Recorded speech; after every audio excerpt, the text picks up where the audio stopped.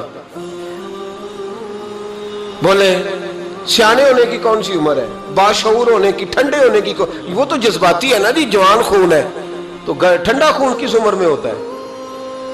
تو یہ ایسی مبہم باتیں ہیں جنہوں نے ہماری زندگی ہمارے ہاتھ میں تنگ کر دی. ہم نے اپنے چھوٹے سے جذباتی پن پہ کنٹرول نہیں کیا، رشتے توڑ دیے ہم نے. ذرا صبر نہیں ہوا، ذرا استقامت نہیں ہوئی، کوئی کام نہیں، جھوٹ کے سہارے زندہ رہے، دھوکے کے سہارے زندہ رہے، اپنے آپ کو بھی مصیبت میں رکھا، ساتھ والوں کو بھی مصیبت میں رکھا.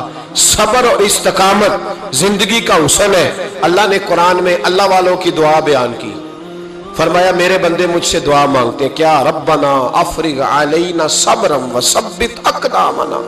وہ دعا مانگتے ہیں کہ یا اللہ ہم پہ صبر انڈیل دے اور ہمارے قدموں کو ثابت قدمی عطا فرما. وہ صبر اور استقامت کی دعا مانگتے ہیں. زندگی میں حوصلہ پیدا کریں، جدوجہد کا مزاج بنائیں، مشکلات سے ٹکرانے کا مزاج بنائیں، مشکلات سے لڑنے کا مزاج بنائیں. انسانوں سے نہیں لڑیں، مشکل وقت آئے تو اسے کاٹ جائیں. ہمارے ہاں غربت آتی ہے تو غربت سب سے پہلے جھگڑا لے کے آتی ہے. چاہیے تھا نا کہ گھر میں غربت آ گئی تو سارے لوگ دلیری سے اسے کاٹ جاتے، سارے ایک دوسرے کے خلاف ہے، تیری وجہ سے ایسے ہوا ہے، تیری وجہ سے ایسے. بھئی یہ تو حوصلے کے ساتھ کاٹنے والا ٹائم، اسی کو جھگڑے کی نظر کر دیا. پھر ایک دوسرے سے پیار کب کرنا ہے، محبت کب کرنی ہے؟ اگر آپ نے بیوی کو پیسے دے کے ہی اور بچوں کو دولت دے کے ہی انہیں ہم نما بنانا ہے تو یہ تو آپ کسی غیر کو بھی دے دیں تو وہ بھی نعرے لگانے لگ جاتا ہے. ان سے پھر دلچسپی کس بات کی ہوئی، ان کے ساتھ پھر پیار کس معاملے کا ہوا؟ میرے عزیزو، ہمت، حوصلہ، کتنے خوبصورت لفظ ہے حدیث پاک کے. آپ یقین کریں ہم اپنے نبی پاک کے ایک فرمان کو زندگی میں اپنے گرہ سے باندھ لیں تو وہی ہمارے لیے بڑا کافی ہے. ایک فرمان مشکات میں نبی پاک کا، اللہ کے رسول صلی اللہ علیہ وسلم نے فرمایا جب اللہ کا ارادہ بن جاتا ہے نا کسی بندے کو بڑا درجہ دینے کا، اللہ کا جب ارادہ بنتا ہے اس بندے کے پاس عمل کوئی نہیں ہوتا بڑا بننے کے لیے، بس اللہ کا ارادہ بن گیا کہ وہ بڑا بن جائے. اس کا مطلب ہوا رب بڑا ہی مہربانی فرمانے والا ہے. فرمایا محبوب کریم علیہ السلام نے کہ بندے کے پاس عمل ایسا کوئی نہیں، کردار میں، گفتار میں نیکی ایسی نہیں جس کے سبب سے اسے بڑا بنایا جائے. اب اللہ کا ارادہ ہو گیا اسے رتبہ دینا ہے تو محبوب فرماتے ہیں پھر اللہ اسے آزمائشوں میں مبتلا کرتا ہے، پھر اللہ اسے کوئی مشکل مرحلے سے گزارتا ہے. چونکہ عمل ایسا نہیں تھا کہ وہ بڑا ہو سکے، اس ایک مشکل کے سبب سے پھر اللہ اسے رتبہ عطا کر دیتا ہے، پھر اللہ اسے بلندی عطا کرتا ہے. ہمارے رتبے بلند ہو رہے، آپ کو پتہ ہے جتنا جہاز اونچا چڑھتا ہے اتنی ہوا تیز ہوتی ہے. مخالف ہوا تیز ہو تو جہاز تیز چل سکتا ہے، اگر ہوا تیز نہ ہو مخالف سمت کی تو جہاز تیز. اس لیے اقبال کہتے ہیں تندی باغ مخالف سے نہ گھبرا اے عقاب، یہ تو چلتی ہے تجھے اونچا اڑانے کے لیے، یہ تو چلتی ہے تجھے اونچا اڑانے کے لیے. آزمائشوں سے گھبرائیں نہیں، بے صبری نہ کریں. خودکشی ہے، بے صبری ہے، لڑائی ہے، قتل و غارت ہے، مشکلات سے لوگ گھبرائے ہوئے ہیں، بچے تک ذبح کر رہے ہیں.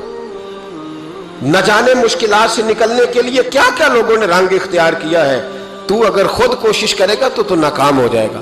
تو اپنے آپ کو اللہ رسول کے حوالے کر دے، تو ان کے سپرد کر دے. بڑی خوبصورت حدیث سنے میرے نبی پاک علیہ السلام فرمان. اس حدیث کو کہتے ہیں حدیث قدسی. حدیث قدسی وہ ہوتی ہے جو فرمان اللہ کا ہوتا ہے، بیان نبی پاک فرماتے ہیں. نبی کریم علیہ السلام فرمانے لگے کہ اللہ فرماتا ہے میں جب اپنے کسی بندے کو بیمار کرتا ہوں، میں جب اپنے کسی بندے کو بیمار کرتا ہوں تو فرمایا اس کی لوگ تیمارداری کرنے آتے ہیں، پوچھتے ہیں تیرا کیا حال ہے. تو نبی کریم فرمانے لگے اگر وہ لوگوں کے سامنے میری شکایت نہ کرے، میری شکایت نہ کرے اور میرا شکوہ نہ کرے. کچھ لوگ شکوہ کرتے ہیں نا، کہتے ہیں دیکھو جی مجھے بیمار کر دیا ہے، میں کتنا بیمار ہوں. فرمایا اگر وہ عیادت کرنے والوں کے سامنے میری شکایت نہ کرے تو میں اس کے خون سے بہتر خون اسے عطا کر دیتا ہوں اور اس کے گوشت سے بہتر گوشت اسے عطا کرتا ہوں. اور فرمایا جب وہ قیامت کے دن آئے گا تو میں اسے بغیر حساب کتاب جنت عطا کر دوں گا. دنیا میں شفا بھی کامل دوں گا، یعنی پچھلے خون سے بہتر خون ملے گا، پچھلے جسم سے بہتر جسم ملے گا. ہمارے ہاں شکایات کا دروازہ کھل جاتا ہے. دیکھو جی میں نے تو کوئی گناہ ہی نہیں کیا, میں کیسے بیمار ہو گیا, میں نے تو کوئی ظلم نہیں کیا, میں کیسے بیمار ہو گیا. او بھائی رب تیرے درجات بلند فرمانا چاہ رہا ہے, اللہ تبارک و تعالیٰ تجھے بلندیاں دینا چاہ رہا ہے, اور تو یہاں کمزور پڑ گیا ہے. تمام انبیاء کرام کی زندگی میں آزمائش, تمام صحابہ کی زندگی میں آزمائش, اہل بیت سارے آزمائش سے گزرے, اولیاء اللہ سارے آزمائش سے گزرے. جو آدمی چاہتا ہے نا کہ میں بڑے سکون میں رہوں اور میں کوئی درجہ بھی پا جاؤں, یہ کام اتنا آسان ہے. ہم سارے محبوب بن کے جینا چاہتے ہیں. میں محبوب ہوں جی, میں لاڈلا ہوں جی, سارے لاڈلے, سارے لاڈلے. لاڈلا وہ نہیں ہوتا جو فرنٹ سیٹ پہ بیٹھا ہوتا ہے, لاڈلا وہ ہوتا ہے جو جھاڑو دے رہا ہوتا ہے. لاڈلا وہ ہوتا ہے جو لنگر کھانے میں تپ رہا ہوتا ہے, روٹیاں پکا رہا ہوتا ہے, وہ لاڈلا ہوتا ہے. جو اچھا دستار پہن کے اور اچھی ویسٹ کوٹ پا کے فرنٹ سیٹ پہ آتے ہیں نا, تصویریں جس کی زیادہ آتی ہیں, وہ لاڈلا اس لیے کہ وہ تو پکی پکائی پہ آیا ہے, پکی پکائی پہ آیا ہے. خواجہ باقی باللہ رحمت اللہ تعالیٰ علیہ کے دائیں بائیں بڑے لوگ رہتے تھے, لیکن باقی باللہ رحمت اللہ علیہ کچھ دینے لگے نا, جب تو اپنے باورچی کو بلایا روٹیاں پکانے والے, کہنے لگے میرا کچھ دینے کا پروگرام بن گیا, بتا تجھے کیا دوں. کس کو بول کے بتائے, کیسی یہ تو تیہ خان سامنے کی جی, باورچی کی. لیکن وہ بھائی جو تیرے لیے دھوپ میں جلتا ہے اس کا بڑا درجہ ہوتا ہے. کہانیاں جو لوگ سناتے ہیں نا وہ کہانیوں والے رہ جاتے ہیں, جو درجات والے ہوتے ہیں وہ محنت کر رہے ہوتے ہیں, کسی کونے میں بیٹھے ہوتے ہیں, ان کی تصویریں اکثر نہیں آتی, ان کی تصویریں نہیں آتی, جو کہ پیچھے ہوتے ہیں, وہ کام میں لگے ہوتے ہیں, ان کی فوٹو کیسے آئے گی. حضرت باقی باللہ باورچی کو بلا کے کہنے لگے تو نے ساری زندگی میرے لیے چولہے کے آگے گزار دی. لوگ روٹی کھاتے رہے, کہتے رہے جی میرے حضرت صاحب بڑے میرے اوپر مہربان ہے, میں گیا ہوں تو لنگر بڑا شاندار کھلایا ہے, لیکن تو ساری زندگی تندور پہ رہا, ساری گرمیاں تیرا پسینہ خشک نہیں ہو سکا, تجھے دینا ہے, تو بتا تو کیا لے گا. تو بڑا سیانہ تھا وہ باورچی, کہنے لگا بابا دولت کی تو ضرورت ہی کوئی نہیں, اس لیے کہ یہاں فقر اور فاقہ اور دولت کا جو میں نے رنگ دیکھا ہے وہ سمجھ گیا ہوں کہ اللہ کی نظر میں دولت کی ضرورت حاجت نہیں, کوئی قدر نہیں, یہ نہیں چاہیے. فرمایا کوئی عہدہ, کہنے لگا حضور اس سے بڑا بھی کوئی عہدہ ہوگا کہ آپ نے بلا کے سامنے بٹھا لیا ہے, چھوڑے. فرمایا چل کچھ تو کہنا. کہنے لگا بابا اگر کچھ کرنا ہی ہے تو مجھے اپنی طرح کا بنا دے, اپنی طرح کا بنا دو. چلو تو من شدی من تو شدم, اپنی طرح کا بناؤ, بات ختم ہو جائے. حضرت باقی باللہ کہنے لگے اٹھ, پھر اٹھ کے کھڑا ہوا, سینے سے لگایا, کہا مولا اس کی خواہش پوری کر دے. کہتے ہیں جب وہ پیچھے ہٹا نا تو سمجھ نہیں آتی تھی باورچی کون ہے اور باقی باللہ کون ہے. تیری تصویر میں وہ رنگ بھرے ہیں میں نے, لوگ دیکھیں گے تجھے اور پہچانیں گے مجھے. تیری تصویر میں وہ رنگ بھرے ہیں میں نے, لوگ دیکھیں گے تجھے اور پہچانیں گے مجھے. وہ لوگ آئے تو اب پہچاننے مشکل ہو گیا, یہ باقی باللہ ہے یہ باقی باللہ ہے, یہ حضرت ہے یہ حضرت ہے. تو حضرت باقی باللہ مسکرائے, اس سے باورچی سے کہنے لگے اب دنیا میں باقی باللہ تو ایک ہی رہ سکتا ہے نا, دو تو رہ نہیں سکتے, کیونکہ باقی باللہ اللہ نے پیدا ہی ایک کیا ہے, تو اب بن گئے دو. اب تو بتا تیرا کیا خیال ہے. کہنے لگا حضور میرا خیال اب کچھ بھی نہیں, میری خواہشہ پوری ہو گئی ہے, اب میرا خیال ہے اب میں تکمیل تک آ گیا ہوں, اب مزید اس سے آگے بھی کوئی خواہش کروں تو میری کمزوری ہے, اس سے آگے بھی کوئی خواہشیں ختم ہو گئی. حضرت باقی باللہ نے اس کی طرف دیکھا, انہوں نے آپ کی طرف دیکھا, اس نے کلمہ پڑھا اور اس کی روح پرواز کر دی. لوگوں نے کہا حضور یہ کیا ہے. فرمایا یہ ہے کہ میری طرح کا بننے کے لیے اسے جان دینی پڑی ہے, جان دینی پڑی ہے.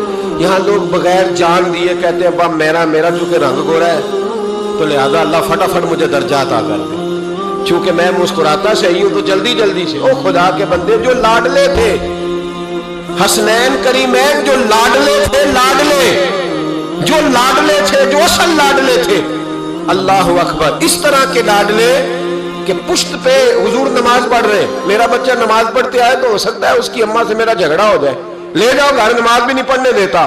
مصطفیٰ کریم نماز پڑھے اور امام حسین سجدوں سے کھیلنے لگ جائے, سجدوں سے کھیلنے لگ جائے. جب چڑھے حضور کی کمر مبارک پہ تو رب کریم کہے محبوب چل تو میرا سجدہ لمبا کر دے, حسین کو بیٹھا رہنے دے. اتنا لاڈلا, اتنا لاڈلا, اتنا لاڈلا کہ نبی رحمت صلی اللہ علیہ وسلم نماز پڑھ رہے ہو, امام حسن اور حسین آ جائیں, ٹانگوں میں آ کے گھسے, حضور قدم کھول دیں, یہ گزر گئے، واپس آئے تو قدم کھول دیں، یہ گزر گئے۔ جو سجدوں سے کھیلتے رہے بڑے لاڈلے تھے، پر پتہ ہے پھر ان کا حال کیا ہوا؟ جس گردن کو مصطفیٰ کریم نے چوما، اور حضرت ابو ہریرہ رضی اللہ تعالیٰ عنہ فرماتے قسم اللہ کی عزت کی، جس طرح پہلی کھجور پہلا پھل پکتا تھا تو پہلا گھر میں پھل آتا تھا تو باغ کا مالک کھجور چوستا تھا، پہلا پھل آیا بڑا مزہ آیا، فرماتے اس طرح میں نے نبی پاک کو امام حسین کی زبان چوستے دیکھا، اس انداز میں لاڈ۔ پھر پتہ ہے انجام کیا ہے؟ یاری تیری سونا ہے پر ازمائشاں تیریاں اگ، اے سونا پرکھیا جاوندا ہی پہلو نال اگاں دے لگ، میں دی بڑا لاڈلا ہوں۔ کس طرح؟ کیا آزمائش آئی زندگی میں؟ کس طرح؟ اللہ نے قانون والا نبلونکم، میں ضرور آزماؤں گا۔ تو ابھی تک آزمایا ہی نہیں گیا بھائی، دھیان کر، کچا ہی رہ گیا تو، توجہ کر، ابھی تیرے اوپر کوئی آزمائش نہیں آئی۔ یہ آزمائش حضرت آدم سے شروع ہوئی، مصطفیٰ کریم فرمانے لگے میں سب سے لاڈلا ہوں، سب سے زیادہ آزمائش مجھ پہ آئی۔ جناب صدیق اکبر کے گلے میں پٹکا ڈال کے انہیں گھسیٹا گیا، حضرت عمر کو روڑے مارے گئے، جناب عثمان غنی کے ارد گرد چٹائی باندھ کے ان کا چچا دھواں دیتا تھا، حضرت علی نے خیبر میں کتنے زخم کھائے، خندق میں کتنا دھواں ان پر پڑا، کتنی ریت جنگوں میں آئی، امام حسن کو زہر دیا گیا۔ سیدہ فاطمہ رضی اللہ تعالیٰ عنہ کہتی ہیں جب بھی دیکھے دکھ ہی دیکھے، جو بڑے پیارے تھے وہ تو دکھوں میں رہے، تو کس طرح کا پیارا ہے؟ ایک روایت میرا دل ہے، وہ میرا عنوان نہیں تھا، میرا ذہن نہیں تھا، آ گئی پر بیان۔ ایک صحابی تھے، نے گھر آ کے اپنی بیوی کو بتایا کہ نبی پاک علیہ السلام فرمانے لگے آج حضور نے فرمایا ہے کہ جس سے اللہ پیار کرتا ہے اسے آزمائشوں میں ڈالتا ہے۔ بی بی خاموش ہو گئی، سن لیا۔ اگلی صبح رات شوہر نے پانی مانگا تو ساری رات پانی لے کے کھڑی رہی۔ سویرے شوہر کہنے لگا بڑا راضی ہوں، کچھ مانگ لے، کہنے لگی آپ میرے ساتھ علیحدگی اختیار کر لیں، نہیں رہنا چاہتی آپ کے ساتھ، طلاق دے دیں مجھے۔ کیسی تو بات کر رہی ہے؟ کہ آپ نے وعدہ کیا آپ دیں گے، آپ مجھے علیحدہ کر دیں۔ بڑے پریشان ہوئے، اتنی فرما بردار عورت کو کیسے چھوڑ دوں؟ کہنے لگے چل حضور کے پاس چلتے ہیں، وہاں فیصلہ کراتے ہیں۔ دونوں اٹھے نبی کریم کی بارگاہ کی طرف، رستے میں صحابی کا ٹھوکر لگی، پیر کی گھٹنا زمین پہ لگا، پھٹ گیا، کئی جگہ سے خون نکلا۔ بی بی کہنے لگی چل واپس گھر چلے، میں نے نہیں طلاق لینی۔ کہنے لگے تو بڑی بیوقوف ہے، میرا گھٹنا ٹوٹ گیا، اتنا میں پریشان، آپ تو کہتی ہے نہیں لینی، کیا مسئلہ، چل واپس، اب میں حضور کے پاس لے جاؤں گا۔ تو بڑی نادان ہے، پہلے کہہ رہی تھی طلاق لینی بغیر وجہ کے، رب کہتی ہے نہیں لینی۔ تو وہ خاتون کہنے لگی آپ نے گھر آ کے بتایا تھا نا کہ جس سے اللہ پیار کرتا ہے اس پہ مصیبتیں آتی ہیں، تو میں جب سے آپ کے گھر آئی تھی کوئی مشکل بھی نہیں آئی تھی، تو رات میں سوچنے لگی کہ اس پر تو کوئی مشکل ہی نہیں آئی، لگتا ہے اللہ اس سے پیار ہی نہیں کرتا، اس لیے میں نے آپ سے طلاق لینے کا ارادہ کیا تھا۔ اب مشکل آ گئی ہے، اب خون نکل آیا ہے، اب مجھے سمجھ آ گیا رب آپ سے بھی پیار کرتا ہے، اب چلو گھر چلیں۔ اب آپ کے او بھائی، یہ جو بالکل ہم نا لاڈلے بن گئے، اور بلا وجہ کے لاڈلے، مفت کے لاڈلے، کوئی مطلب نہیں، کوئی لینا دینا نہیں۔ بہت سارے ایسے لوگ آتے ہیں جو آ کے دکھاتے ہیں کہ میں لاڈلا ہوں، تو ان کے لاڈ دیکھ لیے جاتے ہیں۔ او بھائی لاڈلے نہ بنے زندگی میں، اللہ رسول کی نظر میں محنت کرنے والے، جہاد زندگانی میں صبر والے، استقامت والے بنے۔ اللہ کے جتنے بندے تھے وہ صبر والے تھے، استقامت والے تھے، میدان میں رہنے والے، جد و جہد والے۔ حضرت ابو جندل، سنو کس طرح کی آزمائشیں۔ حضرت ابو جندل بن سہیل حضور کے صحابی ہیں، نبی پاک مدینے آ گئے، وہ مکے رہ گئے، والد نے اور بھائیوں نے کہا کلمہ چھوڑ دے ورنہ ماریں گے۔ ہمیں تو مفت میں کلمہ ملا ہے، بالکل فری، نمازیں بالکل فری، ہر چیز مفت میں، اس لیے لوگ کہتے ہیں ابھی ٹائم نہیں ملے گا تو پڑھوں گا۔ انہوں نے محنت کر کے لی تھی نا، تو نماز چھوٹ جاتی تھی تو چیخیں بھی نکل جاتی تھی، کیونکہ دین محنت کر کے لیا تھا، قدر تھی۔ حضرت ابو جندل بن سہیل کلمہ پڑھا، والد نے کیا کیا، انہوں نے پکڑ کے باندھ دیا زنجیروں سے، اور آپ فرماتے ہیں کہ مجھے کہتے تھے چھوڑ، میں نہیں چھوڑتا تھا، میرے ہاتھ جب باندھ دیے تو میرا باپ اور میرے بھائی بندے ہوئے ہاتھوں پہ ڈنڈے برساتے تھے، چھوڑے گا کہ نہیں کلمہ؟ آپ فرماتے میں نے کہا میں نہیں چھوڑوں گا۔ کہتے میرے کان میں کسی نے آ کے خبر دی کہ نبی پاک حدیبیہ تک آ گئے، 1500 صحابہ کو لے کے نبی پاک آ گئے عمرہ کرنے۔ فرماتے ہیں اب میں نے کہا میری بات بن گئی، میرے کریم پہنچ گئے، میرے وارث آ گئے، اب مسئلہ حل ہو گیا۔ ادھر نبی پاک صلی اللہ علیہ وسلم کے ساتھ صلح نامہ لکھ رہے ہیں کفار۔ اس صلح میں شرط طے ہو گئی کہ مکے سے اگر کوئی مسلمان مدینے جائے گا تو نبی پاک واپس کریں گے، رکھیں گے نہیں۔ وہ کہہ رہے ہیں کہ میں سمجھ گیا کہ حالات صحیح ہو گئے، یہاں حضور نے شرط طے کر لی کہ کوئی واپس آئے گا تو رکھیں گے نہیں۔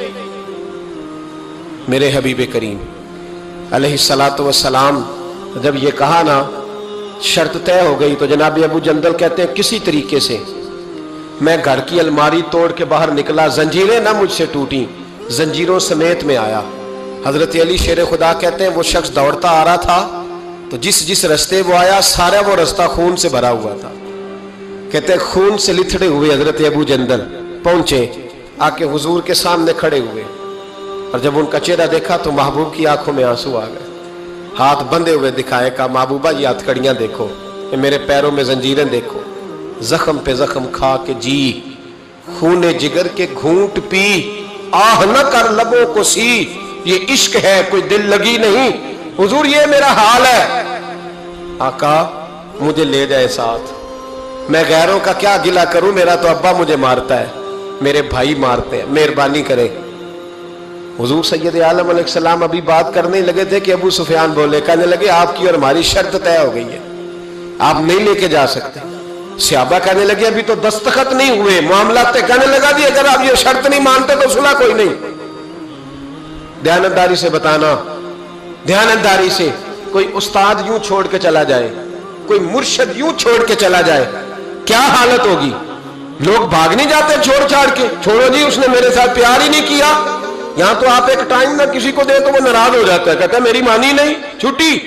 حضرت ابو جندل رضی اللہ تعالیٰ عنہ خون بہ رہا ہے، ہاتھوں میں بیڑیاں زنجیریں، میرے کریم رسول علیہ السلام کہنے لگے ابو جندل ابھی تیری آزمائش ختم نہیں ہوئی، ابھی تو نے واپس جانا ہے، اس قید کو تھوڑا سا اور تو نے سہنا ہے، برداشت کرنا ہے، فکر نہ کرنا، جلدی تیری مشکل حل ہو جائے گی، فکر نہ کرنا۔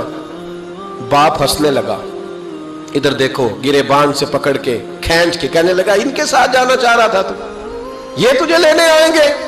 حضرت ابو جندل نے باپ کا چہرہ دیکھا، کہنے لگا ابا تو جو مرضی کہے، میرے رسول جو فیصلہ بھی کرتے حق اور سچ ہی کرتے، انہوں نے جو میرے حق میں بہتر سمجھا وہ میرے لیے۔ بات نہ کروں خواجہ غلام فرید کی، حضرت خواجہ کیا کہتے ہیں؟ کہتے ہیں اے تن میرا کنگی ہو گئی، اے تن میرا کنگی ہو، میں زلف سجن دی واما، پوش میرے دی جتی بن جائے، تے یار دی قدمی آواں، مارو مارو مینو مار مکا مارو۔ ابا سے بھائی سے کہنے لگے مارو مارو مینو مار مکاؤ، میں کوئی عذر نہ پیش لے آواں تے جے سونا ہی میرے دکھ وچ راضی، جے او سونا ہی میرے دکھ وچ راضی تے میں سکھ نو چلے ڈاواں، آ یار فریدا کدی مل پہ سونا انہوں رو رو حال سناواں۔ حضرت خواجہ یار محمد رحمت اللہ علیہ کہنے لگے کبھی وہ مل جائے اسے دکھ نہ سناؤں گا۔ اور بڑے خوبصورت لفظ لکھے ہیں راویوں نے، کہتے ہیں حضرت ابو جندل اپنے والد سے کہنے لگے اب اس طرح کر میری زنجیریں کھول دے، اب میری بیڑیاں کھول دے، اب میں بھاگوں گا نہیں، اس لیے کہ پہلے میں تیرا قیدی تھا، میں نبی پاک کے حکم کا قیدی ہوں، اب جب تک حکم نہیں آئے گا میں جانے نہیں لگا، تو کھول دے اور جتنا دل کرے ظلم کر، میں تو مجھے کہہ دے اس کمرے میں قید رہنے میں نکلوں گا نہیں، اس لیے کہ اب میں مصطفیٰ کے محبوب کا قیدی ہوں، اب تھوڑی نکلوں گا۔ قید ہو گئے، تھوڑا ہی وقت گزرا کہ اللہ نے فتح مکہ عطا فرما دی۔ میرے محبوب جب گئے نا طواف کیا، حضرت ابو جندل کو لوگ جانتے ہی نہیں تھے کون ہے، پتہ ہی نہیں تھا، پر جب پیار ہوا نا، پیار ہوا تو حالات ہی بدل گئے، محبت ہوئی تو حالات بدل گئے، بالکل تبدیلی آ گئی۔ میرے محبوب نے حرم مکہ کے اندر کھڑے ہو کے اونٹنی پر بیٹھ کر کان میں بھی کہا، جو حضور ان کے محلے کو بھی جانتے تھے، گلی کو بھی جانتے تھے، باپ کو بھی جانتے تھے، چچا کو بھی کہہ سکتے تھے کسی کو جاؤ دوڑ کے فلانے کو بلا کے لاؤ، لیکن شانے دینا کوئی میرے نبی سے سیکھے، مرتبہ اور مقام دینے کا یہ وال اونٹنی پر بیٹھ کر سارے مجمع میں اعلان کر کے فرمایا جاؤ کوئی ابو جندل کو بلا کے لاؤ۔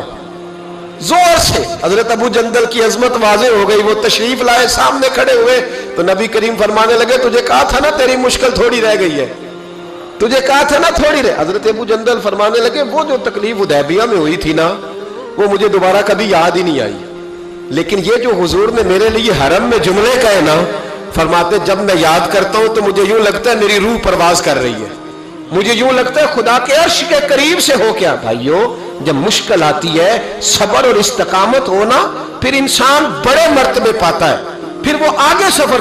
حضرت ابو سلمہ نام یاد رہے گا آپ کو، یہ سلمہ عربی میں جب پڑھیں گے نا تو لام پہ بھی زبر آئے گی، میم پہ بھی ایک خالی ہوگی تو سلمہ بنے گا۔ ہم اپنی زبان میں سلمہ بھی بول لیتے ہیں۔ حضرت سلمہ ابو سلمہ، ان کے گھر میں بیٹا پیدا ہوا تو بچے کا نام سلمہ رکھا، اور سلمہ کا معنی ہوتا ہے یہ سلامت رہے، تو بیٹے کا نام سلمہ رکھا انہوں نے۔ حضرت سلمہ اتنے پیارے تھے، خوبصورت تھے کہ باپ نے اپنا نام ہی چھوڑ دیا اور اپنے آپ کو ابو سلمہ کہلانا پسند کیا۔ بیٹے یہ کنیت مشہور ہو جاتی، ماں اتنا پیار کرنے لگی بیٹے سے کہ ماں کا نام ام سلمہ مشہور ہو گیا۔ اتنے پیارے بیٹے تھے کہ مکے کی عورتیں روز آتی، کوئی بی بی آ کہتی ذرا تھوڑی دیر بچہ دینا، میں گھر نہ لے جاؤں، ایک اور بی بی آ گئی تھوڑی دیر میں نہ کھلا لوں۔ بچیاں محلے کی عورتیں بڑا پیار کرتی۔ حضرت ابو سلمہ جب کفار مکہ سے تنگ آ گئے تو مدینے جانے کا ارادہ کیا، مدینے جانے کا۔ دکھ جب بہت زیادہ گھیر لینا بندے کو تو پھر مدینہ یاد آتا ہے۔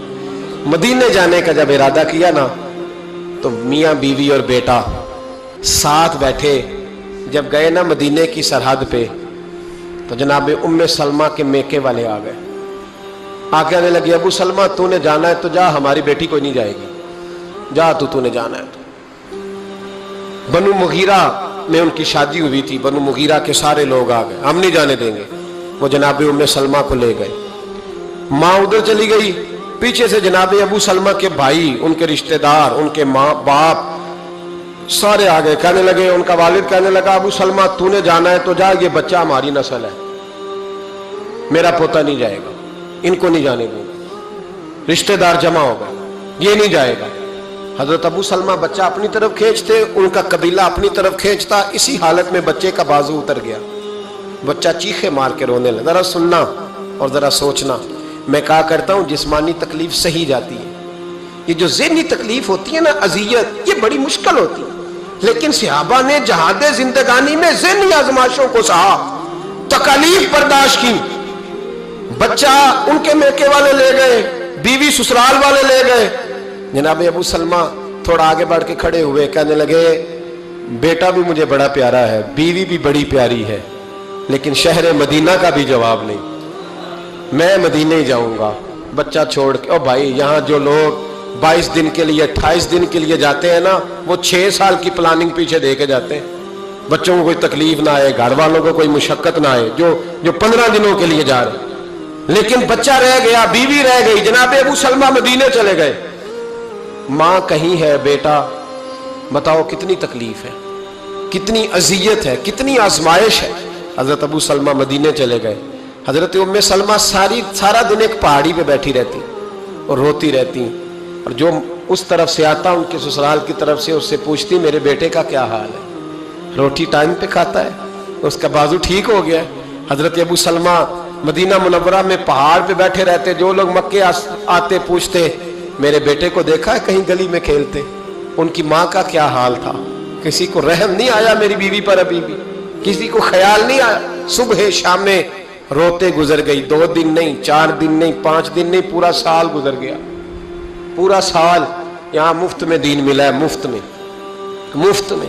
ہم مدارس میں کہتے ہیں مفت میں قرآن پڑھائیں گے، بچہ داخل کرا جاؤ، مفت میں حدیث سکھائیں گے، داخل کرا دو۔ کہتے ہیں نا بھائی، مذہب کی بات، مذہب سے تو ہمارا سوتیلا رشتہ ہے، اگر بچہ اسکول میں نہیں چلے گا، کام نہیں سیکھے گا، پھر دیکھیں گے اس کو مولوی بنانا ہے کہ نہیں۔ ابھی آپ کہہ رہے ہیں یہ کیسے ہو سکتا ہے؟ سیکنڈ درجہ، دوسرا درجہ، تیسرا درجہ معاذ اللہ مذہب کو ملتا ہے۔ یہ لوگ تھے جو نفسیاتی طور پر مجبور ہو گئے، لیکن مذہب سے پہلا رشتہ، مذہب سے پہلا تعلق، پہلا ان کا سگا پن اپنے دین کے ساتھ۔ سال بیت گیا تو بنو مغیرہ کے سیانے لوگ جمع ہو کے جناب ام سلمہ کے باپ کے پاس گئے، کہنے لگے بس کر دے، تیری بیٹی کا رونا ہم سے نہیں دیکھا جاتا، چل بس کر، مہربانی کر۔ وہ کہنے لگا چلو ٹھیک ہے، تم کہتے ہو تو میں بیٹی کو جانے کی اجازت دے دیتا ہوں۔ وہی سارے لوگ پھر مل کے حضرت ابو سلمہ کے خاندان کے پاس گئے، کہا تمہیں اس بچے پہ رحم نہیں آتا،